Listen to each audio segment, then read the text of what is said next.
Salam sejahtera buat kita semua. Bertemu kembali dalam renungan harian. Senang kita bisa bertemu kembali dalam kesempatan ini. Sebelum kita membaca Alkitab, mari kita berdoa. Bapa di sorga, kami mengucap syukur kepadamu. Hari ini Tuhan berkenan membuka hati kami untuk kami mengizinkan Tuhan menyapa kami melalui kebenaran firman.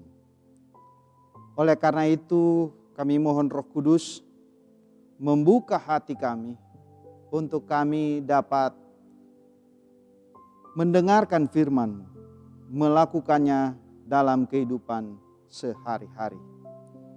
Kami sedia membaca, merenungkan dan melakukan firman-Mu ya Tuhan. Dalam nama Tuhan Yesus Kristus. Amin. Pembacaan kita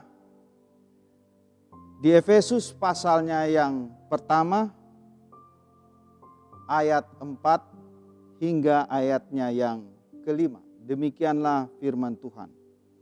Sebab di dalam Dia Allah telah memilih kita sebelum dunia dijadikan, supaya kita kudus dan tak bercacat di hadapannya. Dalam kasih Ia telah menentukan kita dari semula oleh Yesus Kristus untuk menjadi anak-anak-Nya sesuai dengan kerelaan kehendak-Nya. Demikian pembacaan firman Tuhan. Tema renungan kita ialah hidup di dalam Tuhan kita, Yesus Kristus. Bapak, Ibu, Saudara-saudara yang Tuhan Yesus kasihi. Puji syukur kepada Tuhan Yesus Kristus yang telah memberi kesempatan kepada kita, saya dan Bapak Ibu, hidup dan berimankan Tuhan Yesus Kristus. Anugerah yang terbesar yang harus kita syukuri.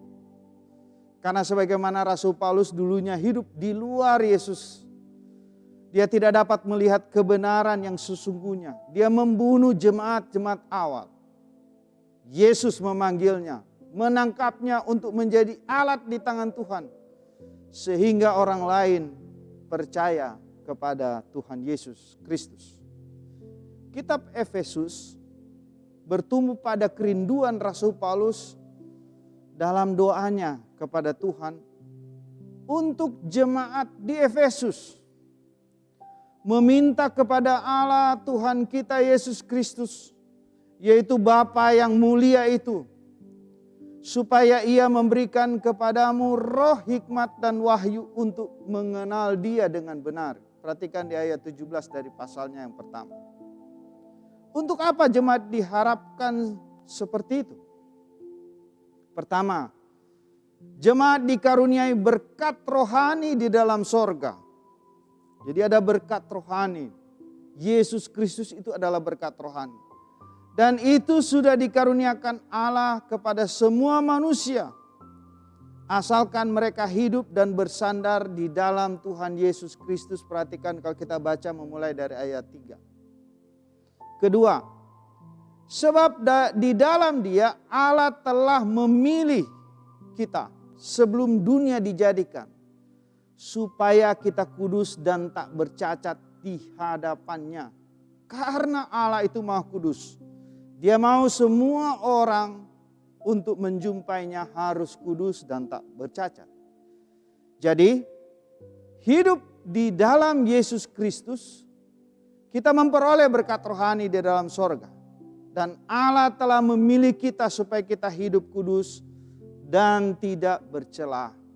Jangan sia-siakan itu. Terpujilah nama Tuhan Yesus Kristus. PKJ nomor 127 bait yang kedua. Jadilah Tuhan kehendak-Mu. Kita nyanyikan bersama-sama.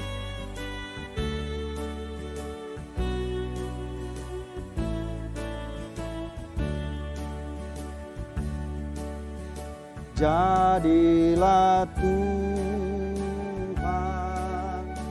kehendak-Mu, sucikan hati pikiranku.